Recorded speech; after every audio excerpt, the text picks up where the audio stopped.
Hi, I'm Rob, and today we're at the John o' Gaunt in Horsebridge. The John o' Gaunt is named after the deer park that sort of lies behind the pub, and more about later. Until the 1990s it was the railway inn because of its proximity to Horsebridge Station. In 2012 they wanted to demolish it and build flats, but it was saved by local residents. And in 2015 there was a disastrous fire that destroyed 75% of it, but happily it's all back together, serving beer, hopefully some food at lunchtime, and happy days. Anyway, we're going to start the walk by crossing the road and following this footpath. And as the sign says, that way lies Horsebridge Station. Now the station is now a holiday and wedding venue, and you can actually stay in a 1922 vintage carriage. I'll see if I can get some shots sort of through the hedge, but we can't go on the premises. And there we go. Lovely, evocative view. Beautiful. And we continue on the Tessway, the old railway line, around the back of the station.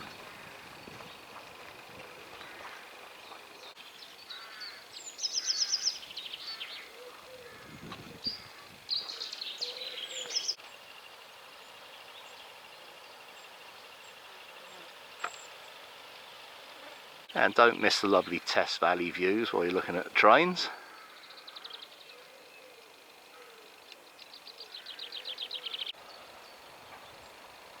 Now keep an eye out on your right just after you've passed the station. A handy blue mark on the tree, but that won't always be there. And there's a stile, and we're going to cross over that stile and cross the field. The name Horsebridge, it goes back to the times of the Romans, when there was a Roman river crossing there that crossed the Test, and that was on the Roman road from Winchester to Old Sarum.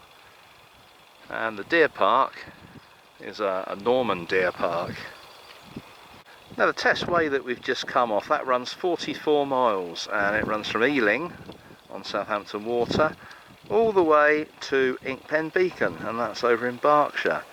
For a part of the way, Monarchs Way shares the route, and that's 615 miles from Worcester to Shoreham, and that follows the escape route of Charles II after the Battle of Worcester in 1651. So we come from that side of the field. The arrow's a bit misleading on that stile. It tends to want to take you across the opposite side of the field to where the stile is, but eventually if you head this way, there's a stile and we cross the bridge. So that's blossom season. And here we are alongside the Test.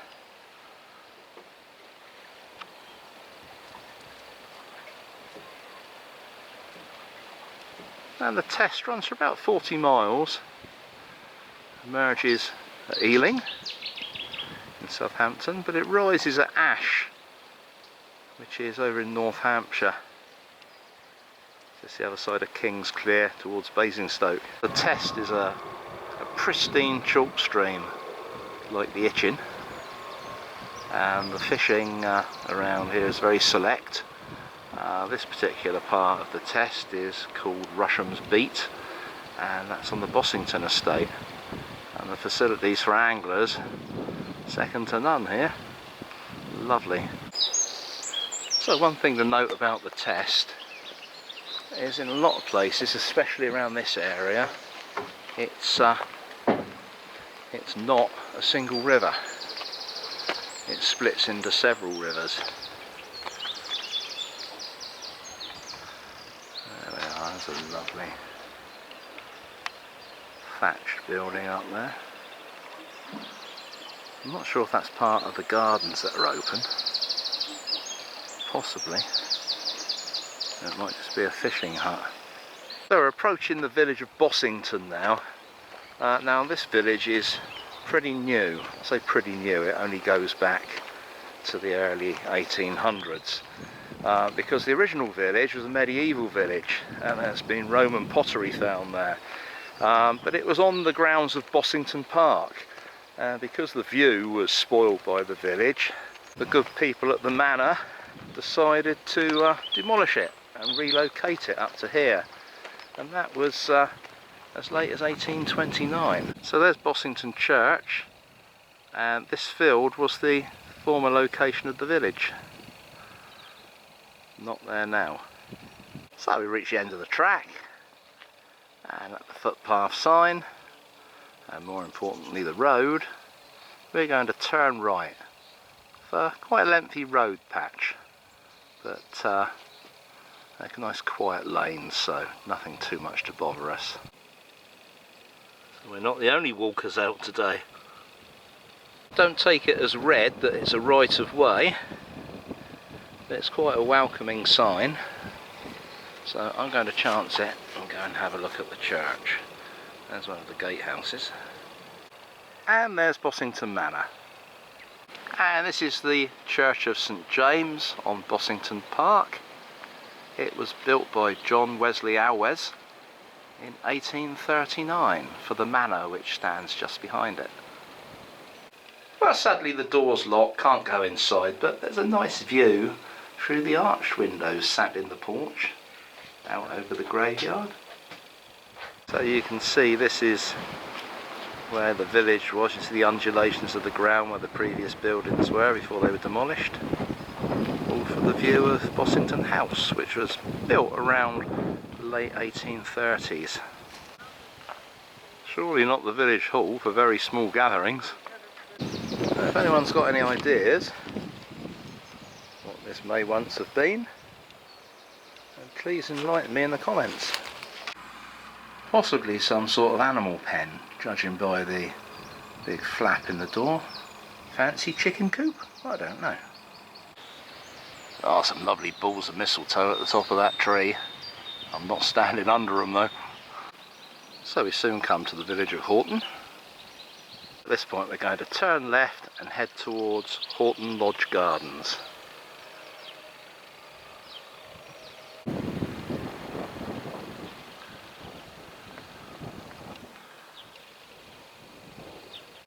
That's very nice, Horton farmhouse. By Willow House, there's a sign, and we turn right. So private road grounds, fishing and public footpath. So once again we're going to cross one of the rivers that make up the test here, with this nice footbridge. Lovely.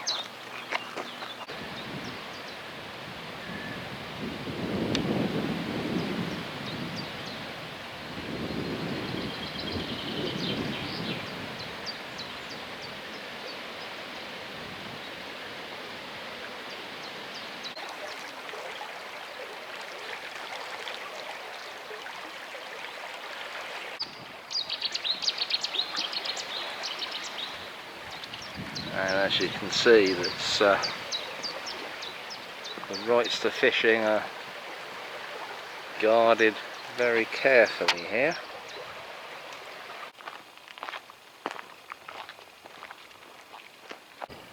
Oh, what do you know, 7 swans, but they're not a-swimming. This is where the track crosses the old Sprat and Winkle Line. I'll tell you more about shortly. That way lies Andover, and that way lies Redbridge. Now if you want to shorten the walk, you can always take a walk up the old Sprat and Winkle Line and take you straight back to the pub. So the Sprat and Winkle, it opened in 1863 and it ran from Redbridge to Andover, as was alluded to earlier. There were plans to connect it up to go up to the Midlands, but they didn't succeed. In 1967 the track closed completely. I say completely, but the Sprat and Winkle Line still exists south of Romsey, and it's now the line that connects Southampton to the Salisbury line. It's called the Sprat and Winkle Line because they used to carry seafood up from Southampton, Also carried a lot of racehorses. So we're now on the Clarendon Way, which runs 24 miles from Salisbury Cathedral to Winchester Cathedral. And that's a walk me and my pal Clivey did years ago. Thankfully we turn right, but we don't have to walk on the road because it can get quite busy. We can actually follow the Clarendon Way footpath just there. It says he nearly got run over by a Land Rover. It's descending into King Somborne now. Obviously if you don't like hilly walks and you just like flat ones, then it's ideal for you to have taken that path along the railway back to the John of Gaunt, because that was a nice flat walk, not a hill in sight, but straight after that you're up and down. But you do get rewarded with lovely views.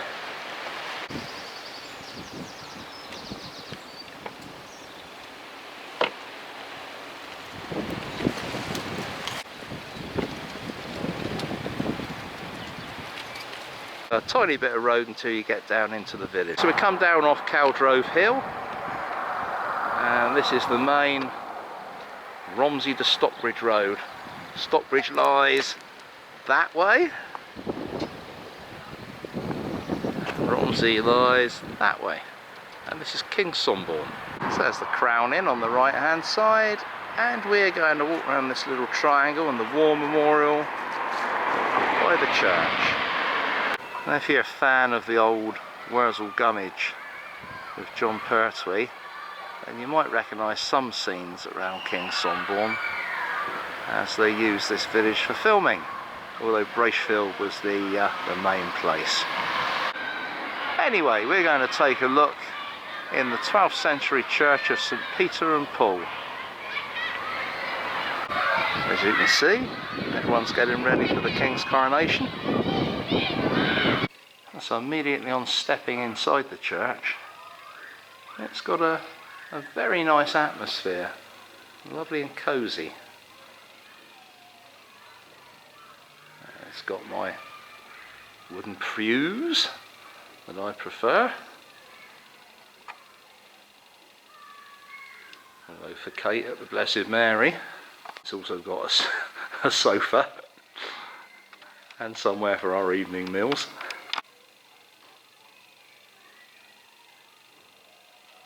I believe this church was used in the filming of Wurzel Gummidge. I think there's a wedding scene, from what I remember. Wurzel Gummidge avids will know better than me. That's a very good Easter diorama.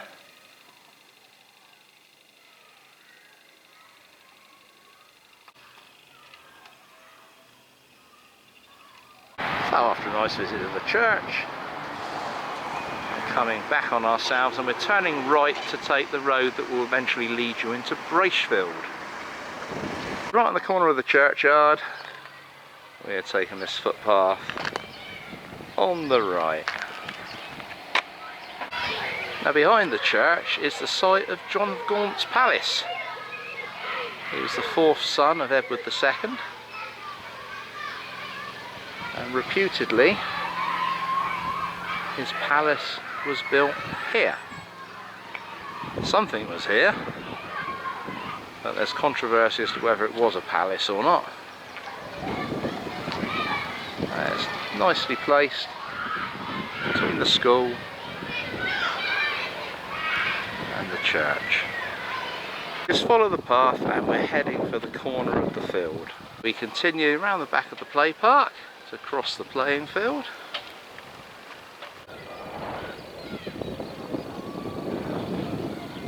So we've headed across the field towards a very old tree, and there's the kissing gate in the corner. I'll follow the path to the right. So the name King Somborne, King's obviously comes from the royal hunting ground, and the som is swine or pig, and the bourne is stream. So it's either the place where the pigs went down to the stream for a drink, or the place where the pigs went down to the stream to cross it, because of the old drovers' paths. You make up your own mind on that one. We've come out of the playing field along the path, just in that corner there, walk down towards the main road, but we take this footpath here between the houses on the left. And at the end of this little footpath we cross the main road. You can just see over there a gate. We go through there and follow a footpath behind the houses. And at this point there's a choice of two paths. One goes off to the left and one cuts across the field this way, and you need the path to the right or you'll end up back on the main road again.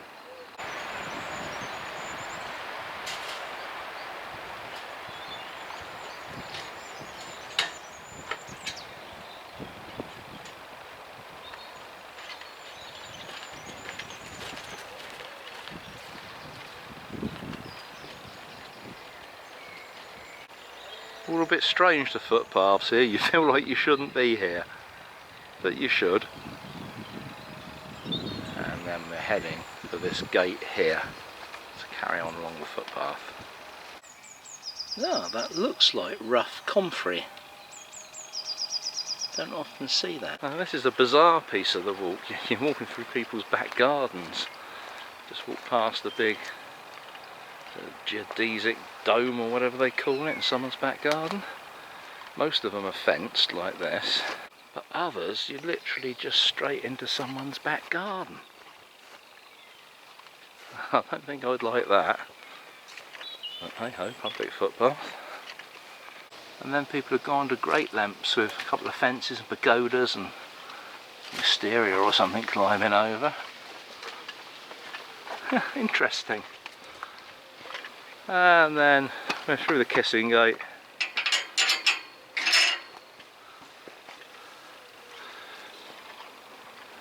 And back across the fields. And forward again through someone's front garden this time. So through the stile, turn right, and we'll be back at the pub. Turn right down towards Horton. And lo and behold, there's the John o' Gaunt. Okay, hands up, I forgot to do the sign off, so I'm doing a voiceover at home. There's a lovely walk, plenty of riverside walking, 6.5 miles roughly. If you like, then please like and subscribe and hit those buttons. And I'm going to go in and have a talk to the landlord and a nice trout lunch.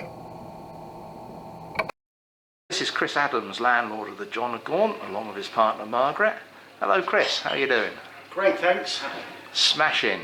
So the John o' Gaunt, tell me a little bit about the name. A very strange name, isn't it? It is. So originally the railway inn, built obviously when the railway went in. Following the closure of the railway in 1963, the then owners decided to rename it. And as we are right in the middle of one of John o' Gaunt's deer parks, they named it the John o' Gaunt Inn. Oh, excellent stuff. And for those who don't know and haven't read their Shakespeare, John o' Gaunt was a father of Henry IV. Ah. So there was a bad fire in 2015. Were you here then, Chris? No, I wasn't. That was a previous operator. Unfortunately, there was quite a substantial fire which caused the closure of the pub, I think for about a year. Oh, right. So when did you take over? 2017. Ah, right. Had it been renovated by then, or did you do Generally, the work? we've had to do other works to the pub just to bring it to where we wanted it. Ah, right. Okay. So you're obviously on a very good spot for walkers and cyclists. So tell me a little bit about what you can offer a walker and a cyclist. So we're open all day, from 11 o'clock at the moment. We serve locally produced, home-cooked food. Most of our produce is, and particularly meat, within a radius of 10 miles. Specialise in game, trout, obviously being close to the test. Trout is a very popular dish. Yeah, that's what I'll be having in a minute. And we smoke our own trout on the premises. Oh, right, lovely. That's smashing. Okay, Chris, well, thank you very much. And I'm going to sit down and enjoy my lunch now. Do enjoy it. Thank you.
So there was a bad fire here in 2015. Were you here then, John?